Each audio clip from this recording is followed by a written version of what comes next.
Thank you. It's an honor to be here. I've never actually even been to Oxford before, let alone spoken here. And needless to say, it's a great honor to be on the stage with my friend and colleague and actually one of my intellectual heroes, Richard Dawkins. So, as many of you know, we have spent the last several years publicly criticizing religion, and I can tell you that what you hear back when you do that are all the reasons why most people think that's a terrible thing to do. And the reasons are not so numerous. It turns out there's not 100 ways or reasons to rise to the defense of God. There really are only 3.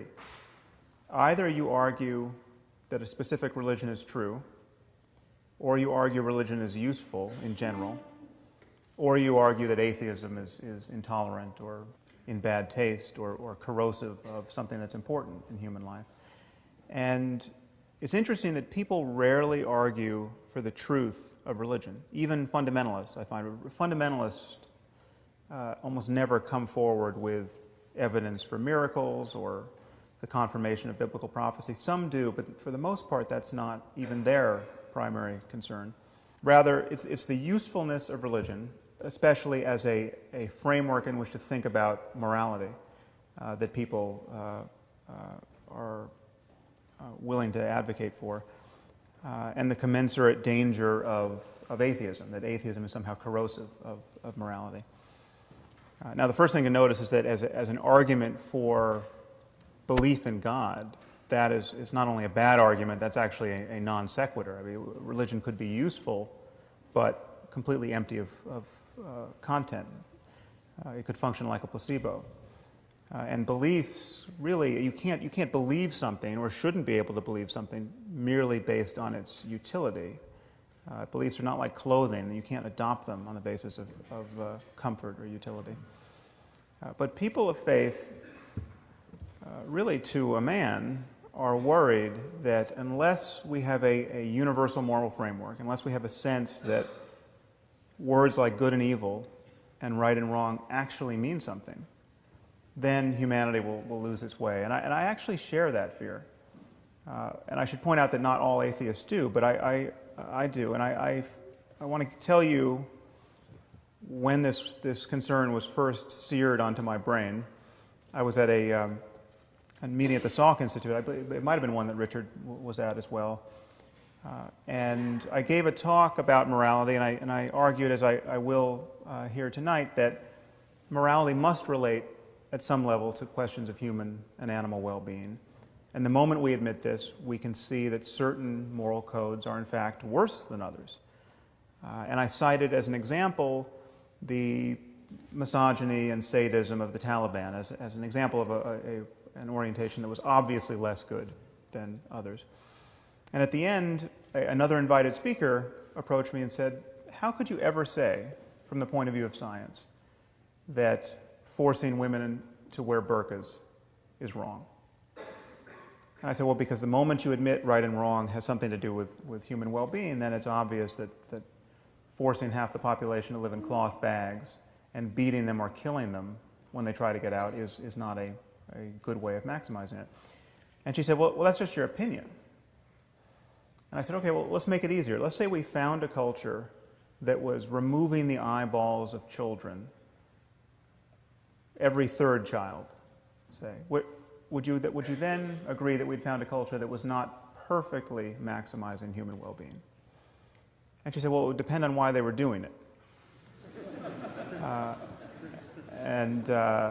So after my eyebrows returned from the back of my head, I said, okay, let's say they're doing it for religious reasons. Let's say they have a scripture which says every 3rd should walk in darkness or some such nonsense. And she said, well, then you could never say that they were wrong.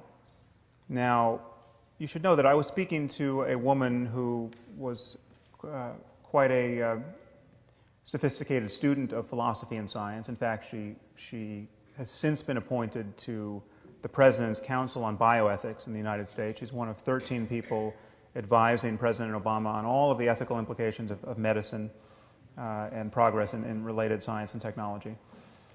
And she had just delivered a perfectly lucid lecture on the moral implications of advances in neuroscience, and she was especially concerned that we might be subjecting captured terrorists to fMRI-based lie detection technology. And she thought this would be a truly unconscionable violation of their cognitive liberty. So on the one hand, her moral scruples were really finely calibrated to recoil from the slightest perceived misstep in our war on terror, and yet she was totally detached from the very real suffering of millions of women in Afghanistan at this moment. So I view this double standard as a problem. And strangely, this is the erosion of basic common sense and moral goodness that religious people tend to be worried about.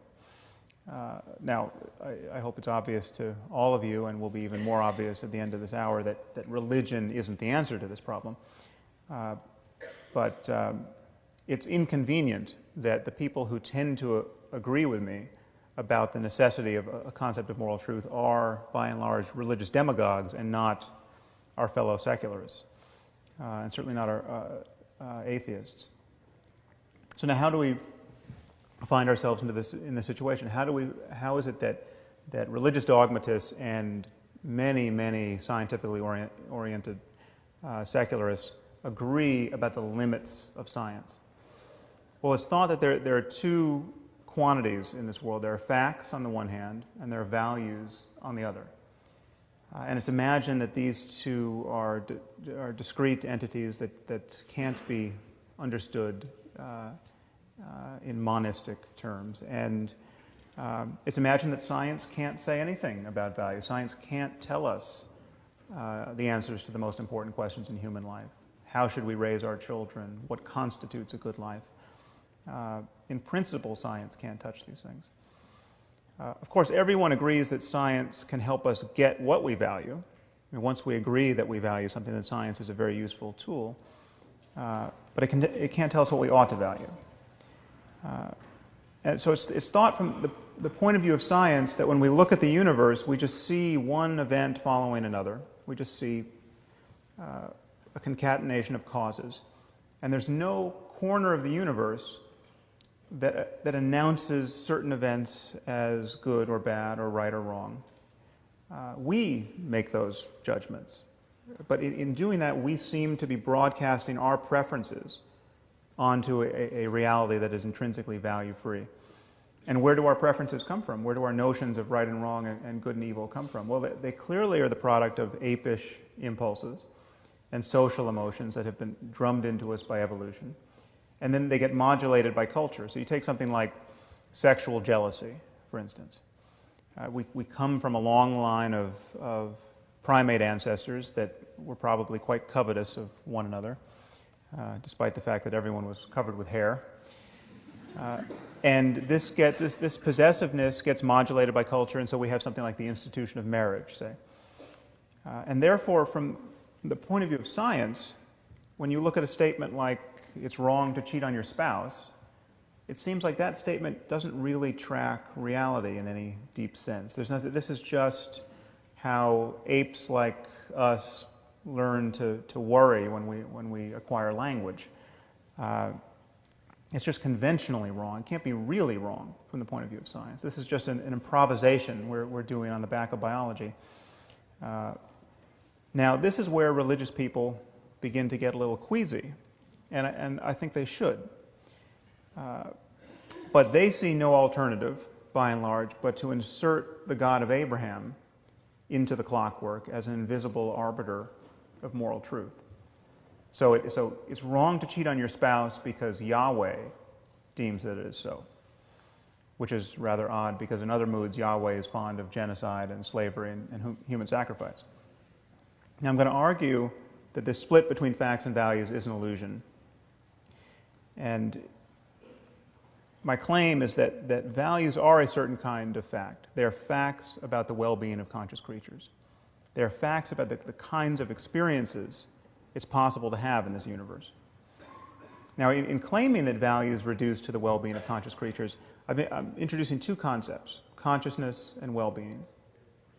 Let's start with consciousness. This to my eye, is not at all an arbitrary starting point.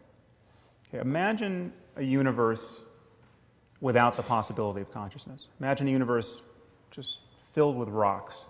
Okay, there's nothing that it's like to be in this universe. Okay, the lights are not on in this universe. There's clearly no happiness or suffering. I would argue the concept of right and wrong, good and evil, simply doesn't apply. For changes in the universe to matter, they have to matter, at least potentially, to some conscious system. Now, what about well-being? It seems like the well-being of conscious creatures could be a controversial anchor for morality, but I don't think it should. Okay, here's the only assumption you need to make. Imagine a universe where every conscious creature suffers as much as it possibly can for as long as it can. I call this the worst possible misery for everyone. The worst possible misery for everyone is bad. If the word bad is going to mean anything, surely it applies to the worst possible misery for everyone. Now, if you think the worst possible misery for everyone isn't bad, or that it might have a silver lining, or there might be something worse, I don't know what you're talking about. And what is more, I'm reasonably sure you don't know what you're talking about either. The moment you admit this, the moment you admit that the worst possible misery for everyone is the worst outcome, okay, then you have to admit that every other possible experience is better than the worst possible misery for everyone. So a continuum opens up. And because the experience of conscious creatures is going to depend in some way on the laws of nature, there are going to be right and wrong ways to move across this continuum. It will be possible to think you're avoiding the worst possible misery for everyone and to be wrong about that and to fail to avoid it. This is, in some sense, a navigation problem. So here is my argument for locating moral truth in the context of science. Questions of right and wrong and good and evil depend upon minds. Okay? They depend upon the possibility of experience. Minds are natural phenomena. They depend upon the laws of nature in some way. Morality and human values, therefore, can be understood potentially in the context of science, because in talking about these things, we really are talking about all of the facts that relate to the well-being of conscious creatures. In our case, we're talking about genetics and neurobiology and psychology and sociology and economics. Now, I view this space of all possible experience as a kind of moral landscape where the peaks correspond to the heights of well-being and the valleys correspond to the lowest depths of suffering. And one thing that to drop out of this analogy is the possibility of there being multiple peaks. Maybe there are many different but morally equivalent ways for, in our case, human beings to thrive. But clearly there are many more ways not to thrive. There'll be many more ways to not be on a peak. And I think it's rather obvious that there are many more ways to suffer unnecessarily in this world than to be sublimely happy. Now, the Taliban are still my favorite example of a group of people who are struggling mightily to build a society that is obviously less good than others on offer. The average lifespan for women in Afghanistan is 44 years. Okay, they have a literacy rate of 12%. They have almost the highest fertility rate in the world and almost the highest infant and maternal mortality in the world. This is one of the best places on earth to watch women and infants die. They also have a GDP that's lower than the world average in the year 1820. So it seems to me patently obvious that the optimal response to this situation, which is to say the most moral response, is not to throw battery acid in the faces of little girls for the crime of learning to read. Now, I think this is common sense to everyone in this room, and common sense it should be to everyone in the civilized world, except if you happen to be a bioethicist working on the President's Council at the moment. But this is also of necessity a claim about biology and psychology and sociology and economics. It is not unscientific to say that the Taliban are wrong about morality. In fact, we have to say this the moment we admit we know anything at all about human well-being. Now, some people with a little philosophical training may begin to wonder, well, who's to say that if a father wants to burn his daughter's face off with battery acid, he's wrong in any objective sense. Okay, who's to say we should value the well-being of little girls? Who's to say that the father doesn't have an alternate but also legitimate conception of well-being? Now, moral skeptics of this kind invariably cite David Hume's famous distinction between is and ought. The notion is you can't get an ought from an is, which is to say that science can only give us a descriptive account of the way the world is, and there's no way to move from that account to an account of how the world ought to be. Now, I happen to think this is a trick of language. This notion of ought, this falls very much into Wittgenstein's notion of philosophy as a battle against the bewitchment of our intelligence by means of language. And people are mightily bewitched by words like ought and should and moral duty. Now, to ask whether we ought to avoid the worst possible misery for everyone, on my view, is nonsensical. If we ought to do anything, if we should do anything, if we have a moral duty to do anything in this universe, it's to avoid the worst possible misery for everyone.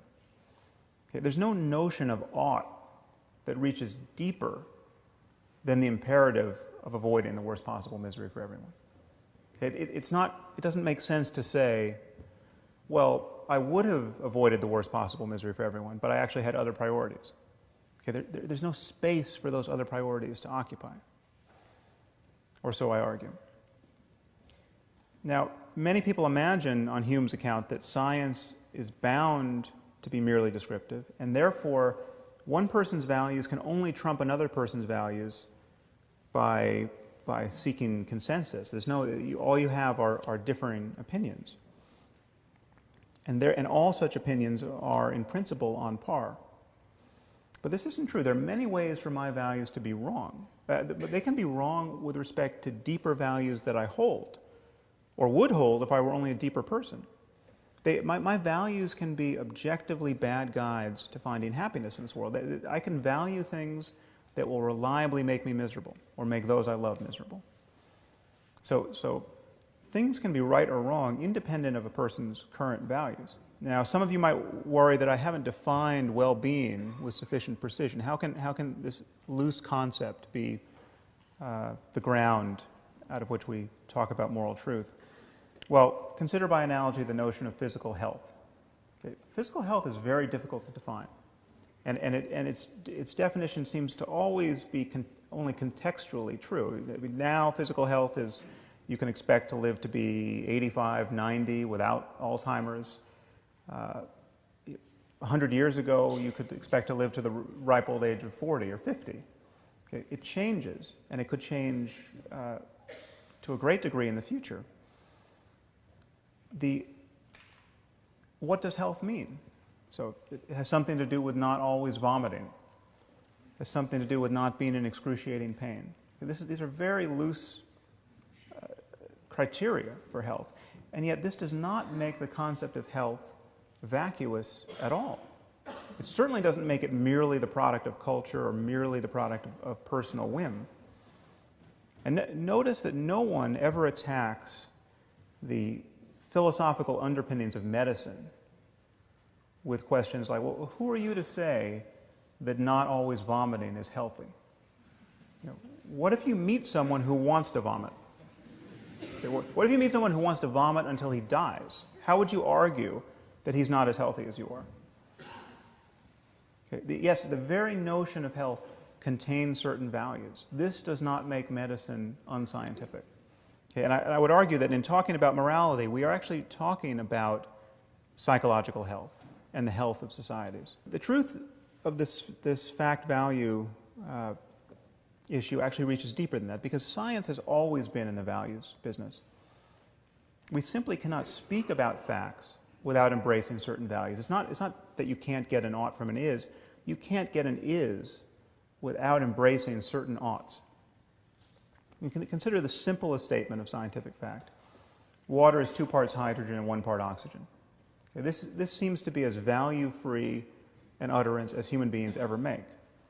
Okay, but what do we do when someone doubts the truth of this proposition? What if someone comes forward and says, well, I'm sorry, but that's not how I choose to think about water? What if someone says, I'm a biblical chemist and I read in Genesis 1 that God created water before he created light, which in fact it says in Genesis 1. So therefore there were no stars to fuse hydrogen and helium into heavier elements like oxygen. So there would have been no oxygen to put in the water. So God either there's no oxygen in water or God made special oxygen. And I don't believe he'd do that because that would be biblically inelegant. What could we possibly do with such a person? Okay.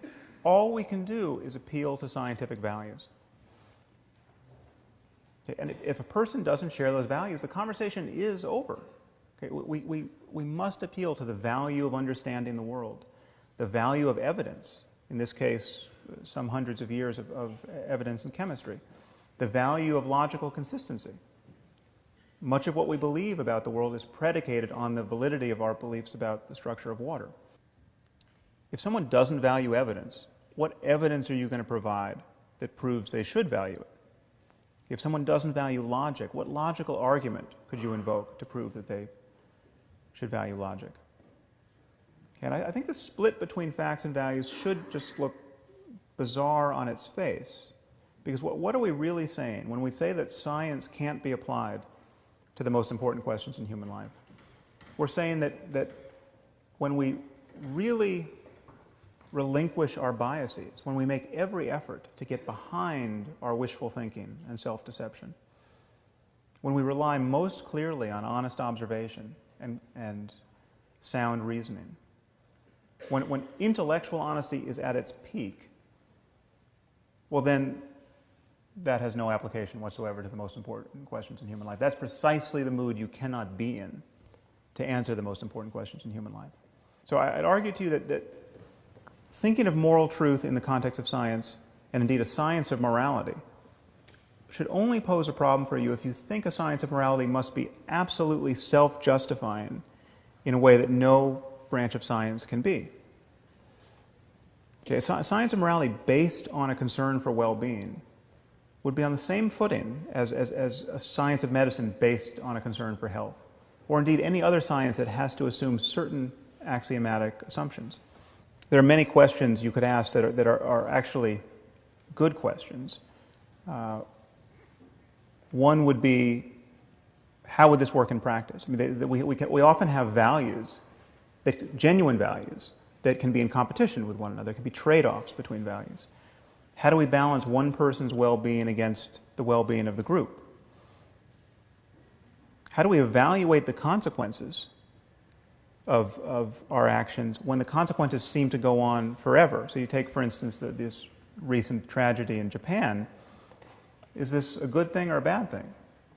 Well, it certainly seems bad, but what if this causes us to handle nuclear materials so much more conscientiously than we ever would have in the future that it winds up saving millions of lives?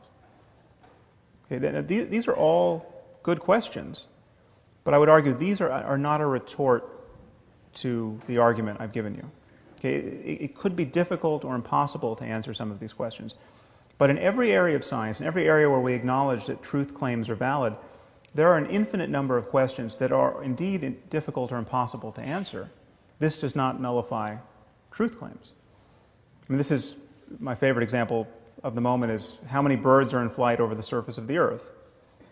Okay, we don't know, we can't know, we will never know, and in fact it just changed. Okay, there's no scientific effort that could deliver those data. And yet we know there's a simple answer, it's just an integer. This could well be true of certain questions about morality. This would not nullify the reality of moral truth. So in closing, I just want to remind you of why religion can't be the answer to the question of moral truth. Well, first, there's just the simple fact that all of our scriptures were written by people who, by virtue of their placement in history, had less access to scientific knowledge and what is now basic common sense than any person in this room. In fact, there's not a person in this room who has ever met a person whose worldview is as narrow as the worldview of Abraham or Moses or Jesus or Muhammad. These people knew nothing, next to nothing, that is now, of the facts that are now relevant to us. in the 21st century. They knew nothing about the origins of life, the relationship between mind and brain. They didn't know that mental illness was even a category of human suffering. They knew nothing about DNA or viruses or computation or electricity. None of this is in Scripture. Okay, they had no idea why people got sick and died. I mean, unless you saw someone stabbed with a spear, you had no idea why they died. And in moral terms, with a few notable exceptions, most of these people were no wiser than your average Afghan warlord today. Okay, the most had absolutely no notion that slavery was problematic, that there was something morally unsavory about owning people and treating them like farm equipment. Okay, Jesus and his apostles couldn't see that slavery was worth condemning. In closing, I just want to suggest to you that just as we don't have Christian physics, though the Christians invented physics, and we don't have Muslim algebra, though the Muslims invented algebra, we at some point will not have Christian and Muslim morality. Okay, the truth has to float free of these provincial ideas. What remains for us to discover are all the facts that relate to genuine questions of human well-being. And the goal clearly is to build a global civilization based on shared values. Now, it seems to me the only tool we need to do that is honest and open inquiry. And if faith is ever right about anything in this space, it's just right by accident. Thank you very much.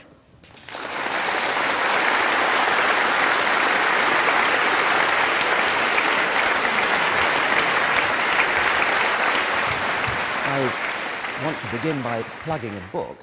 Those of you who've read Sam's previous books, The End of Faith and Letter to a Christian Nation, will know how beautifully he writes. And I just want to begin by illustrating it from the new book. I just want to read a couple of paragraphs. Oh, sure. The current head of the NIH, that's Francis Collins, recommends that's the National Institutes of Health in America, recommends that we believe the following propositions. 1. Jesus Christ, a carpenter by trade, was born of a virgin, ritually murdered as a scapegoat for the collective sins of his species, and then resurrected from death after an interval of 3 days. 2. He promptly ascended bodily to heaven, where for 2 millennia he has eavesdropped upon, and on occasion even answered, the simultaneous prayers of billions of beleaguered human beings. 3. Not content to maintain this numinous arrangement indefinitely, this invisible carpenter will one day return to earth to judge humanity for its sexual indiscretions and skeptical doubts, at which time he will grant immortality to anyone who has had the good fortune to be convinced on mother's knee that this baffling litany of miracles is the most important series of truths ever revealed about the cosmos. 4. Every other member of our species, past and present, from Cleopatra to Einstein, no matter what his or her terrestrial accomplishments, will be consigned to a far less desirable fate, best left unspecified. 5. In the meantime, God, Jesus, may or may not intervene in our world as he pleases, curing the occasional end-stage cancer or not, answering an especially earnest prayer for guidance or not, consoling the bereaved or not, through his perfectly wise and loving agency. Just how many scientific laws would be violated by this scheme? One is tempted to say all of them. And yet, judging from the way that journals like Nature have treated Collins, one can only conclude that there is nothing in the scientific worldview or in the intellectual rigor and self-criticism that gave rise to it that casts these convictions in an unfavorable light. Well, there's a lot like that in the book, which I hope is enough to recommend it. But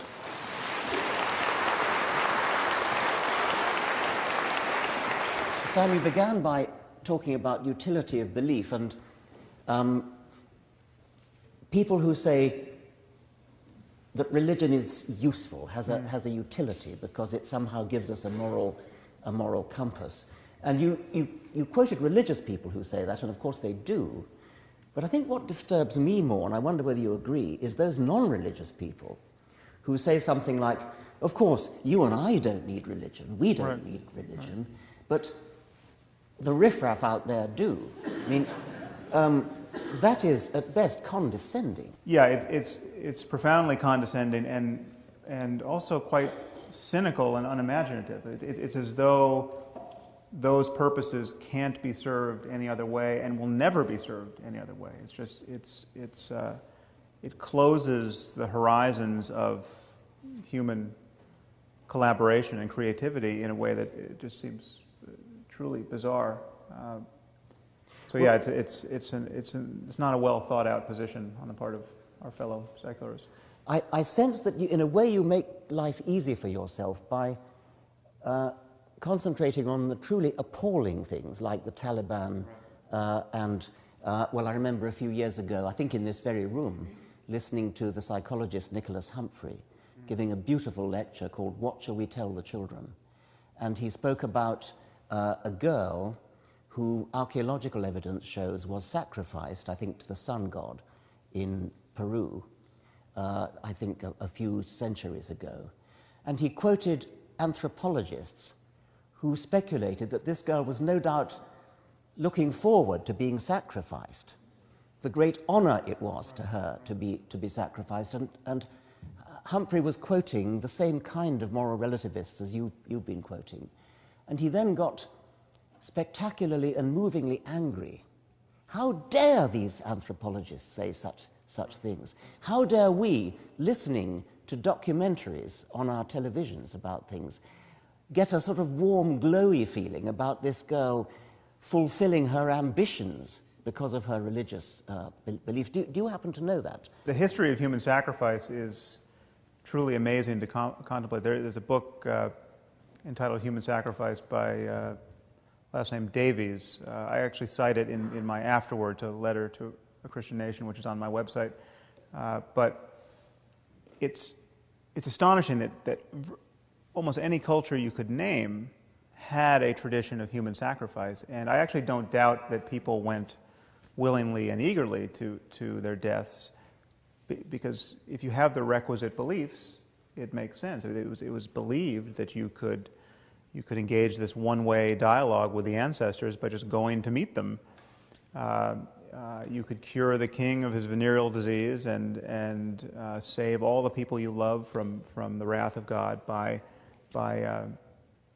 being sacrificed. Now, of course, other people were sacrificed involuntarily as well, but one of the embarrassing things about Christianity is it stands astride this truly contemptible history, not as any kind of departure from it. Christianity is not a religion that rejects human sacrifice. It's a religion that celebrates a single human sacrifice as though it were fully effective.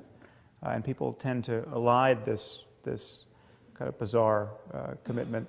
But to the point of making things easy for myself, you're not the first, inevitably, incidentally, to point that out, that I've made things easy for myself. But it's actually, unless you have an argument against these clear cases, it seems to me you don't have an argument at all for moral relativism. Yes, that's right. I mean, you've got a baseline for your landscape, but so that the peaks can kind of stand out from this baseline that presumably everybody will agree to. Yeah.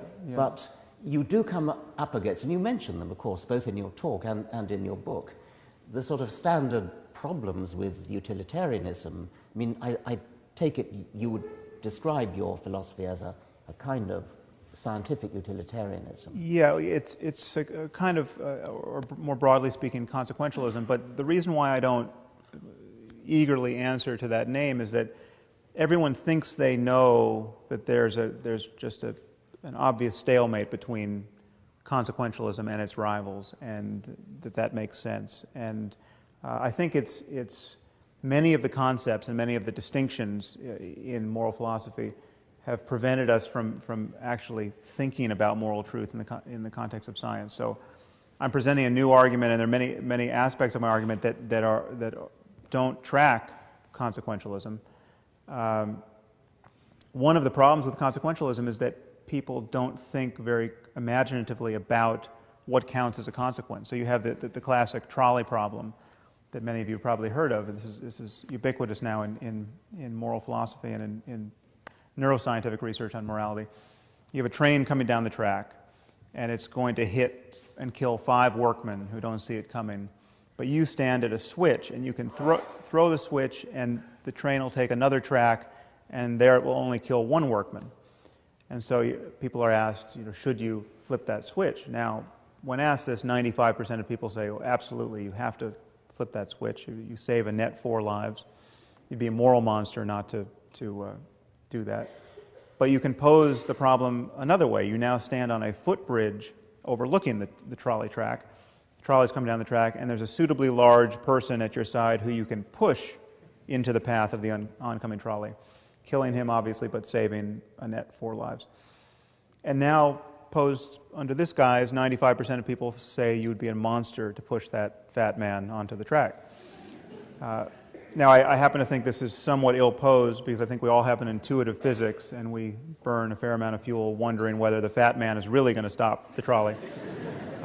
But even if you finesse it and make it clear that he will, they seem different, these situations. Now, from the usual consequentialist point of view, people say, well, it's the same. You just have body count. This is actuarially, this is the same scenario.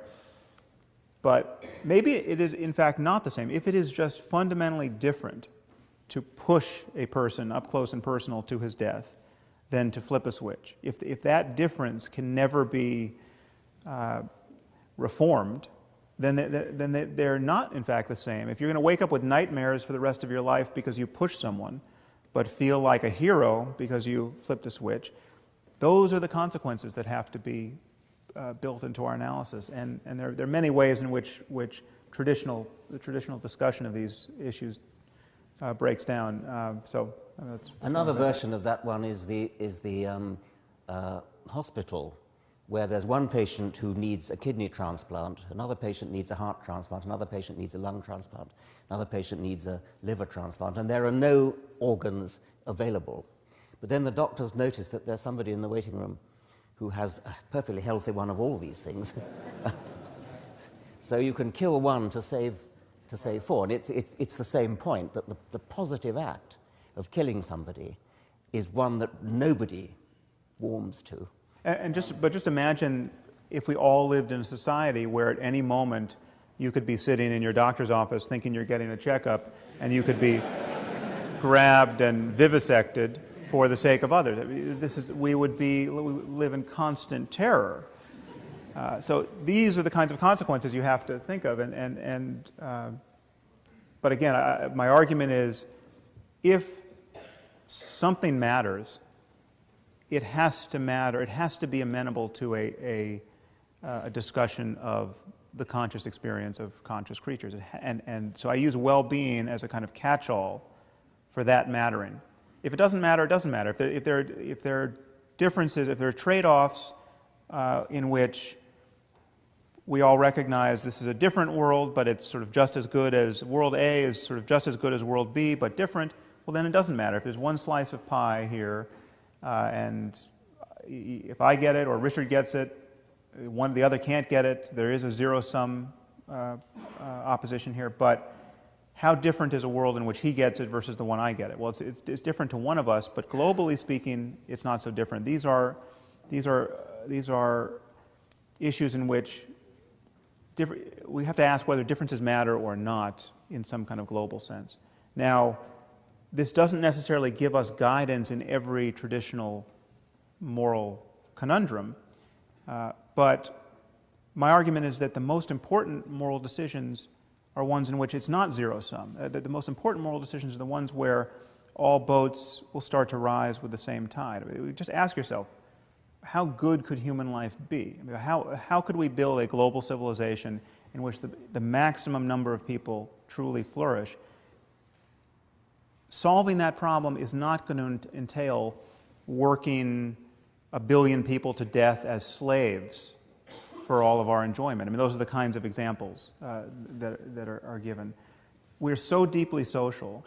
Our happiness is so obviously predicated on the creativity and flourishing of others we're not atomized selves where our selfishness can be maintained in opposition to all others. The only way to be wisely selfish in this world is to care about others. And when you look at the kinds of things sane people want, like love and friendship and community, I mean, these are intrinsically social and non-zero-sum concerns. Another objection that you must meet all the time, I'm guessing, is the Brave New World objection. I mean, what if you could spray the whole world with a happiness drug, which made us feel good all the time and never uneasy, never unhappy, but then we would never, according to the savage in Brave New World, we would never appreciate Hamlet, we'd never appreciate Romeo and Juliet. Some people would say that we would lose an enormous amount, while nevertheless suffering would increase by possibly your criteria. Yeah, well, I think this is the question of how much we want our conscious states and emotional life to actually track the reality of our circumstance in the world. And I think we certainly want it to track reality rather closely. Now, the question is whether we want it to perfectly track. That seems to be, I think, open to debate. But clearly, if everyone's taking the happiness drug, this is, in some basic sense, materially unsustainable. I mean, if you're just knocked out on the couch in bliss, you know, and your children are starving, or you have no career anymore, so there are obvious consequences to. Well, you slanted that again. I mean, it wouldn't have to be like that. Well, no. But so the question is, it has to track to some degree. You have, and so then you kind of dial it back from the oblivion of the perfect drug, and you ask yourself, well, just how happy do you want to be able to be? So let's say we develop a pill that is the perfect antidote to grief. So somebody dies and you are inconsolable. Let's say your child dies. When do you want to take that pill? I mean, do you want to take that pill? What would it mean to take the pill the moment your child dies? Okay, so you know that your daughter has drowned in the bathtub. You come upon the scene, your life is ruined, but then you realize you've got some of these pills in the drawer. So you pop the pill and you don't care. Now, that in some sense is conceivable that that's possible. I mean, that actually could be coming, that kind of development. The question is, what are you forsaking? I mean, what does it mean to love someone and to be completely inured to their death in the very moment of their death? I mean, so much of what we value in our lives is an actual sensitivity to reality. Now, would you never want to take that pill? I don't know. It's possible that somebody could just not be grieving so terribly after the death of someone close to them that you would want to take a little bit of the pill. I mean, you would want to take an antidepressant, as we do now. That seems to me to be perfectly sane. But there's this gray area where the question gets interesting, and perhaps we'll never feel that we have a clear-cut right answer. But it's clearly not the pill that leaves you just immune to any changes in the world that are actually relevant to your relationships with those you care about and your understanding of what's going on in the universe. You're facing the classic problems that moral philosophers have faced for a long time, and you're well aware of them, and you've discussed some of them today, some of them in the book. There's the trolley problem, the problem of how you value human happiness against that of other species, which is in your book, but which you haven't referred to tonight. That's another difficult problem. Problems of sacrificing some people for the happiness of others. All these are difficult problems which have faced moral philosophers for a very long time. But you appear to be bringing to those problems a new thought, which is that science, as opposed to just philosophic thinking, reasoning, could help. Now, moral philosophy is the application of scientific logical reasoning to moral problems. But you are actually, again, you didn't mention it so much in your talk, but in the book, bringing your neurobiological expertise to bear, which is a sort of a new way of doing it.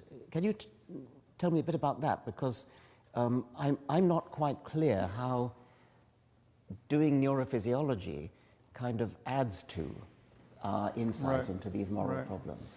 Well, I actually think that the frontier between science and philosophy actually doesn't exist. I think when we don't have, when a question is not operationalized, when we don't have an experiment we can perform, when we don't know how to get data, then we tend to be talking the talk of philosophy. But the moment, philosophy is kind of the womb of the sciences, and in fact it was physics at one point was called natural philosophy. The moment something becomes experimentally tractable, then these sciences bud off from philosophy. And I think every science has philosophy built into it. So there is no partition in my mind. But the relevance of neuroscience is born of the fact that everything we experience, everything we care about, every instance of something mattering to us is at bottom a state of our brain. So you can go one better than just asking somebody what makes you happy. You can actually measure their brainwaves or something. Well, yeah, this goes to the question of whether we will ever have mind-reading machines. And I think we do have mind-reading machines. They're incredibly primitive now. But with fMRI, you can make judgments about what someone is thinking, potentially in real time. And for instance, a graduate student in the lab I came from where I did my work at UCLA analyzed my data on belief. I did a study of belief and disbelief, and we just put people in the scanner and had them read statements that were either clearly true or clearly false or clearly uncertain, and we just looked for the difference in the brain between truth and falsity, and we compared them to uncertainty as well. And so I published a couple of papers on belief based on that, but then someone else came back with a different analysis that was called a machine learning analysis, where they actually looked to see if they could just, based on the raw data, determine whether a person believed something or not in any given trial. So in question number 75, did this person believe it to be true or false? And they could detect that with 95% accuracy. And there have been many other experiments that can tell, where it's been demonstrated, where we can see whether you are thinking of a person or a place, etc. Now, that could become arbitrarily precise in the future, and it is certainly a possible prospect that you could have your brain scanned and you could find out stuff about yourself that is not obvious upon introspection, but is nevertheless true of your subjectivity and is formative of your subjectivity. So, and actually, you don't even need brain scanning technology to discover this. We know that if you are shown that a pattern of kind of racist judgment can be detected in virtually everyone, and certainly virtually everyone who thinks they don't have a racist bone in their body. I mean, if you show white people, pictures of white and black faces, they're going to much more readily associate negative terms to black faces than white faces. And this is something that they're psychophysical paradigms that make it just impossible to correct for this, and you are just embarrassingly slower to associate positive terms to another race. And everyone comes out of these experiments mortified, but it's just in fact true of you. Now, you could take that further and have your brain scanned and find out, how much you love your wife. You could be shown pictures of your wife and think about your wife, and then you could think about your last wife, and some rather mortifying comparisons could be done there that you wouldn't want to talk about, perhaps. So this is, insofar as, and again, there could be some limit we would run up against with the technology. It could just be so, as a physical fact, that we will only be able to discriminate we'll only be able to correlate our subjective states with our neurophysiology only so closely. But I think mind-reading machines are a real possibility in the future. Some people would find this prospect very frightening, very alarming. Yeah. I think one of the most spectacular examples is the evidence that decisions are taken in our nervous system before we consciously know it. So when we decide to do something, little do we know that several seconds earlier we've already decided, which is another example of where science can actually get inside our minds better than we can, so to speak. Yeah, and that actually torpedoes the whole notion of free will.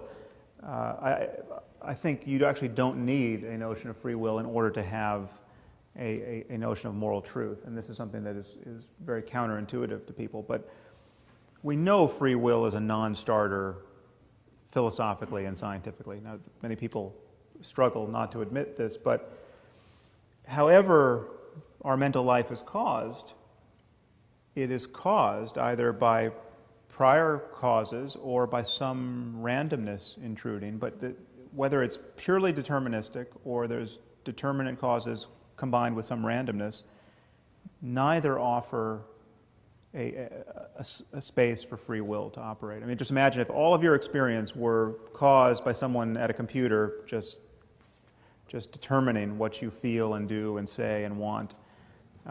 That's clearly not a circumstance of free will. Now imagine if that person just was determining in all of that, but 10% of the time threw some dice or introduced some other mode of randomness into the process. That doesn't open up a space for free will. And we know, just as a matter of scientific fact, that everything you're consciously intending to do and wanting to do and judging to be good or bad is preceded by neural events of which you're not conscious. And of which you are not the author. We walk through life feeling that we're the conscious author of our thoughts, but you can't think a thought before you think it. So here's an experiment in free will. Think of a famous person. So do you have a famous person in mind? Well, why didn't you think of another famous person? I mean, you can't account for, if you thought of Ricky Gervais, you can't account for why you didn't think of Eddie Izzard. And that goes for every other move you might make that's starkly voluntary. Things simply spring into consciousness. Now, the reason why this is not morally important is what we condemn in other people is not the fact that they really are the ground cause of their actions. What we condemn are intentions to do harm, and intentions are still part of the causal framework. I mean, I only reach for this water because I intend to reach for it. I want to drink it. It's not like I can just sit back and wait and see what happens. And the only way to get to the water is to intend to drink it. And so what we condemn in an evil murderer is not the fact that he truly and really and metaphysically is the source of his action. I mean, all these evil murderers have either bad genes or bad parents or bad lives or bad ideas or some combination thereof, and they're not the author of any of those things. But we still need to lock them up. When you go to death row and you interview the sociopath and you ask him, what are you going to do when you get out? And he says, I'm just going to keep raping and killing people. That should make it pretty clear that you want to keep him in there. But we would keep earthquakes and hurricanes in prison if we could, and we would never think they're evil earthquakes or evil hurricanes. And so there's some things would change about our notion of retribution, say, but the idea that we would have to lock up killers is not one of them. I think some people will feel quite queasy about that. I think it's extremely interesting, and no doubt questions will arise. I just got one final point to make. I get much less queasy, but a little bit queasy about completely junking the is-ought distinction in the following sense. People think that because I wrote a book called The Selfish Gene, I'm advocating selfishness. And so my stock reply to that is, of course, the is-ought distinction. And I presume you would subscribe to that in the sense that We do not wish to say that because something is, quote, natural, that because something is out there in nature, that therefore that makes it good. And obviously you're not advocating that, but that is sometimes what people mean by the is-ought distinction. You're meaning something much more subtle, but I just want to throw that in, that I wouldn't wish to throw the is-ought distinction out in that sense. Well, the idea that natural could somehow equate to good. Natural equate to good, so we all ought to go around with no clothes on. I mean, that kind of thing. Right. Obviously, there are many propensities we have that we've evolved to have, which we are busily trying to get rid of or overcome, and we're wise to. And that's at some point in the book I delineate 3 different projects, which I don't think we should confuse. The first project is to understand how we came to be the way we are, and this is very much your project of just evolutionary science. We have an account of how we came to be primates who have morally salient emotions like disgust, say. And that's a story for evolutionary biology and psychology. But there's another project, which is we can figure out how we can experience the greatest well-being based on how conscious states arise in the brain and how they're impacted by the world. And that's a very different project. That flies free of the perch that has been built for us by evolution. I mean, that's where we can talk about how to raise compassionate children, despite the fact that, and how we could change the genome to be more compassionate, if such a thing is possible. The question of whether all of that is possible is very different from the question of how we got here. And the third project is just to convince people to drop all of the moral commitments that lead to unnecessary human misery, and that's a political and it's a project of persuasion, and that is also distinct, and they often get conflated. I think we should open it up for questions. So I was wondering how the moral landscape feeds back on science. And one way it feeds back on science is it makes intelligible the claim that certain truths about the universe may be best left unknown.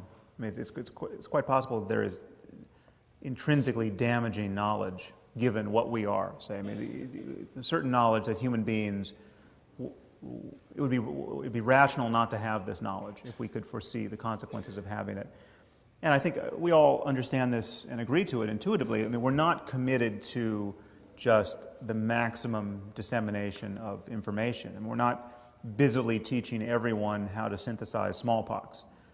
You know, it's not. We don't want to just make sure everyone has these facts in hand, and it's rational not to want to spread that around. And I think we could find ourselves in an area of science where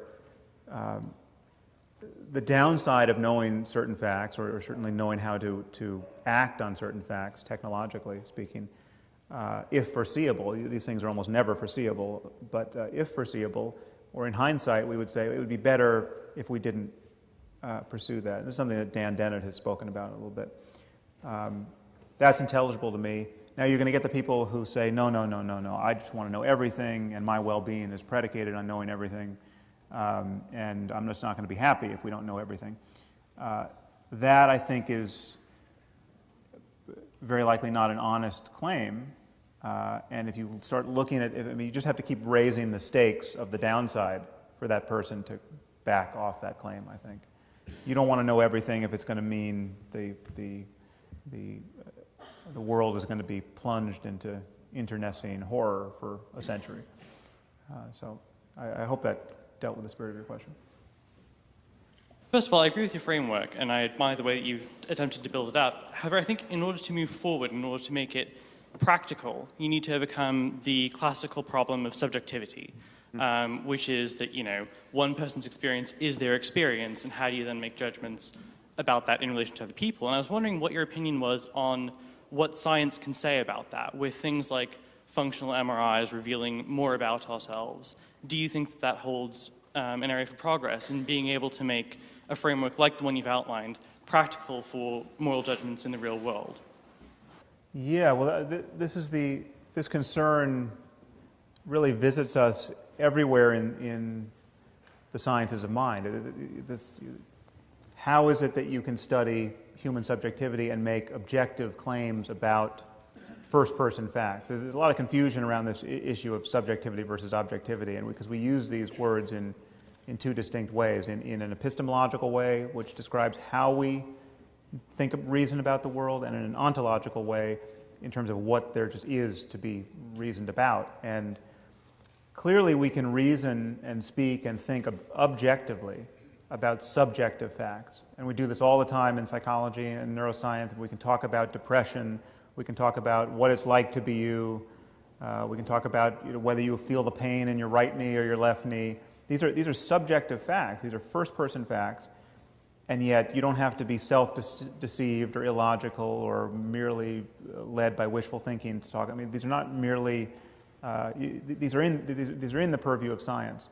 Now, it's always a tricky experimental question just how much you can take somebody's word for their experience. I mean, we're not incorrigible judges of our experience. We can be wrong, we can be self-deceived, you can put me in an experiment where I think I'm choosing something based on my previous history of liking red versus blue, say, but I have been primed unconsciously by the experimenters to choose what I chose, and I have absolutely no subjective insight into it, and yet it is actually, we can prove, the cause of my behavior.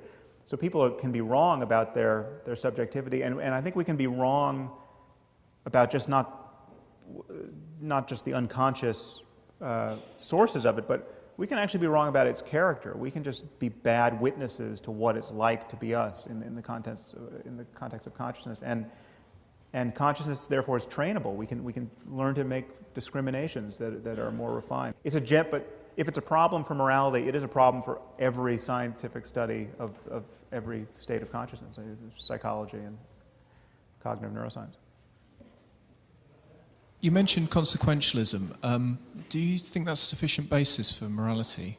I do if you revise it the way I have attempted to. I think consequences are what matter. So when you bring forward a traditional retort to consequentialism like deontology or like Kant's categorical imperative, that only makes sense as a moral framework if, in fact, its consequences are good. If you have consequences that are obviously horrible, it would no longer count as a rule for morality. And so too with a Rawlsian analysis of justice, say. Now, if you're going to go with Rawls and say that justice, it's not well-being that we care about, it's justice or fairness, say. Well, give me a world that maximizes justice, but which leads to the needless misery of millions. I mean, if the perfectly just world, the perfectly fair world, immiserates millions who, if you turn the dial of fairness just a little bit, wouldn't suffer in that way, well, then you want to turn that dial. It only counts as a moral precept because we recognize, I think rightly, that fairness and justice are hugely beneficial to us, and we all tend to profit from a system in which fairness and justice rank very high on our list of moral concerns. But I think the cash value is always the consequences in terms of what I'm calling well-being. And again, well-being is like health. It can keep absorbing the next thing we care about. If you come forward and say, no, you don't understand, there's this other thing that's so important that you're neglecting to consider, its importance is always going to show up in terms of positive changes in the conscious states of any conscious creature that could experience that thing. Yeah. This last hour has been a lot of fun to listen to because we've been engaging in what seems like a very thoughtful, fruitful, intelligent exercise in secular moral reasoning, which is an important thing to do. But I think why we all came here is because you seem to be claiming to do something much, much more interesting than that. Namely, that you could appeal to science to say something that's objectively true about morality, rather than simply use science as a way to feed us facts into the normal secular moral reasoning that we'd all like to think we could engage in. Yet when you put down the philosophical cornerstone of your case, you seem to appeal to common sense, sort of low-hanging fruit. Wouldn't everybody say it's objectively wrong, or it's really bad, as you put it, when you sort of qualify your statement? Wouldn't you say it's bad to throw acid on someone's face? We'd all say it's bad, but that's not the philosophically interesting case that you were proposing to make. So it seems like you may be caught between either making a common sense argument on the one hand, or an inability to define your position in a strong sense on the other hand. How are you making that really interesting claim that we can turn to science to tell us what's objectively morally true without simply referring to the low-hanging fruit of throwing acid on people's faces and so on? Yeah, good question. Well,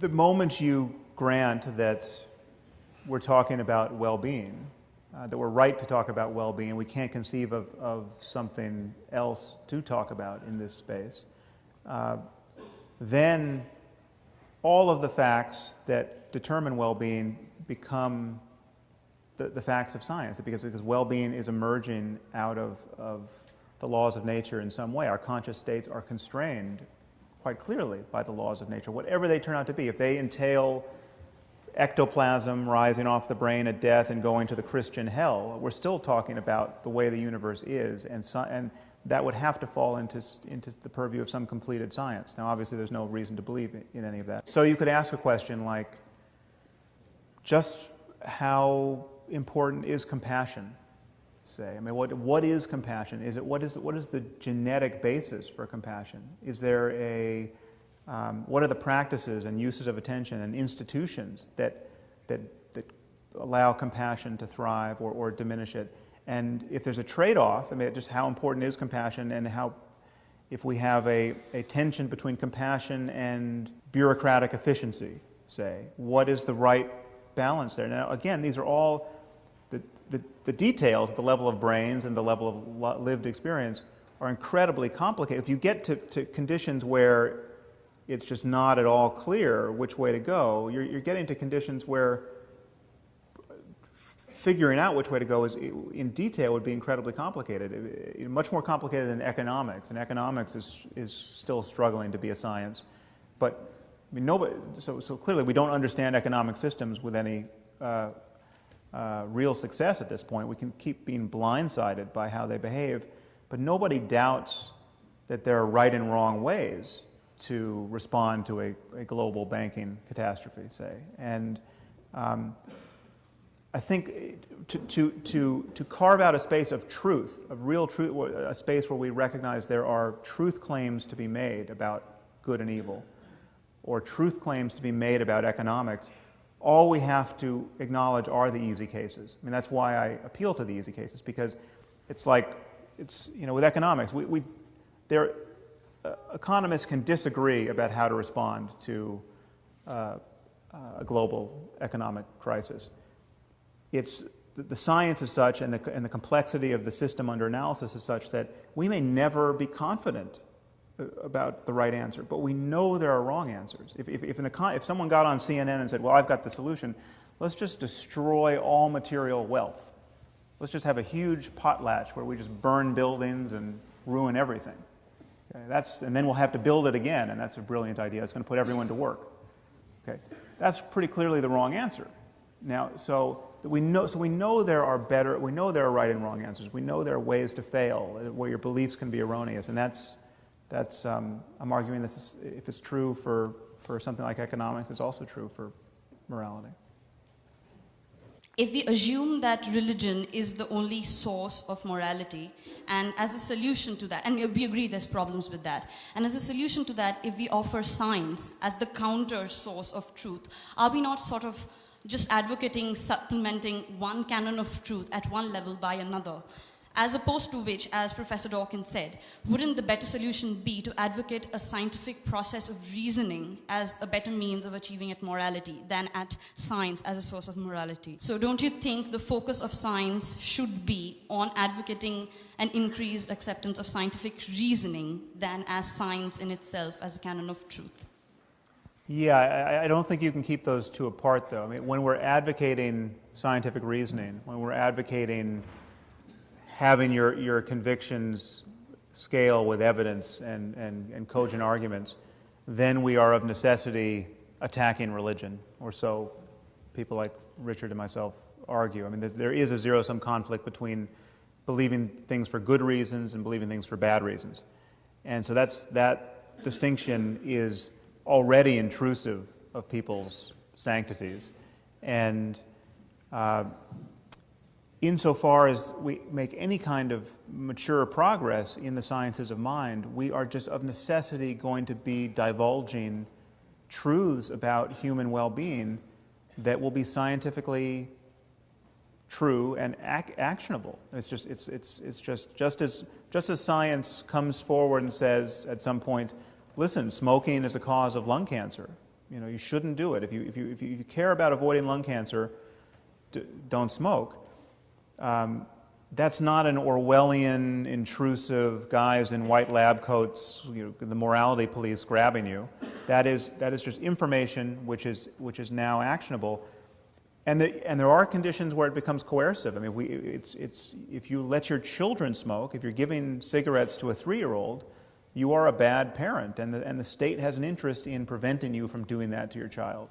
And there could be analogous discoveries in just how we can thrive in a moral domain. I mean, in the United States, 20 of the 50 states have made it legal, or it's still legal, it's long been legal, to beat children in their schools with a significant wooden paddle. I mean, not just a rap on the knuckles, but actually, a strange man comes up and beats your child with a wooden board. This is legal, and hundreds of thousands of children every year are beaten, sometimes bloody, by their teachers, not with the consent of their parents. I mean, and this needless to say, is all anchored to religion and proverbs, not to spare the rod on a child. And from the point of view of psychological science, this is not good. This is not good for children. And at a certain, we may not know that now at the level of data in a way that's utterly compelling, or it can be made utterly compelling. But if we know anything, if we discover anything at all about how children can develop healthily in a cognitive and emotional sense, at some point it's going to be like smoking causes lung cancer, and that will be, by definition, intrusive into people's. It won't be just a matter of reasoning. It'll be a matter of science saying what is good for us. I once saw a film of a child, I think in the New Guinea highlands, that was at the mother's breast. It had a cigarette in its hand, taking alternate drags at the breast and at the cigarette. Right. Yeah. I would like to ask a question of clarification between the relationship between philosophy and science. Reading your book, it's clear that you haven't committed what many critics have said is you've committed Hume's fallacy, the naturalistic fallacy. But given what you've said tonight, there's some ambiguity and possible inconsistency in what you're saying. One statement you said that all sciences have philosophical presuppositions, and in a later statement you said that there really wasn't a distinction between philosophy and science. I think those are the same statement. I mean, that's at least to my ear, they're the same statement. But the foundational principle of what you're saying, and I do agree with you, of ethics as well-being, you get that from philosophical argument. You get that from reason and reflection and deliberation. You do not get that from observation or experiment. But if you were to get that from observation and experiment, then you would be committing Hume's fallacy. You would be deriving it not from an is. Philosophy is intrinsically normative. Could you just sort of clarify the relationship between science and philosophy? Well, it's a claim about truth. It's a claim about what exists, whether or not we know it. Now that is the frame in which we do all science and all philosophy. And it only becomes science when you can describe the experiment that you would do. This isn't actually even entirely true, because there's a lot of physics that seems to go on in the absence of a conceivable experiment for quite some time. But physics gives us a picture of the world. Say, this is, the many worlds thesis of, there are multiple universes, say, that could have copies of ourselves living out different lives. Say, that's a physical claim based on some data, but we don't have an experiment that's going to resolve that now or perhaps ever. And yet it's a picture of reality that has scientific bona fides. It's a description of what exceeds our immediate purview. I'm saying the same can be said about the possibilities of experience. The same, it's just there are conscious experiences available based on what consciousness is and the laws of nature. And this captures everything we can conceivably mean by right and wrong and good and evil, as witnessed by the fact that if you imagine the worst possible suffering for everyone, that is clearly the ground out of which all, against which all negative moral judgments can be measured. And so I just don't see the split. I think we've learned to split science and philosophy. We've learned to split facts and values in our language, and I think we're being misled by language. I think we have this space of truth claims, possible truth claims, about which we form beliefs, and our beliefs can be justified to a better or worse degree. I just apologise that we haven't had time to have more, but thank you very much. I'm sure we'd all like to thank Sam. Thank you very much.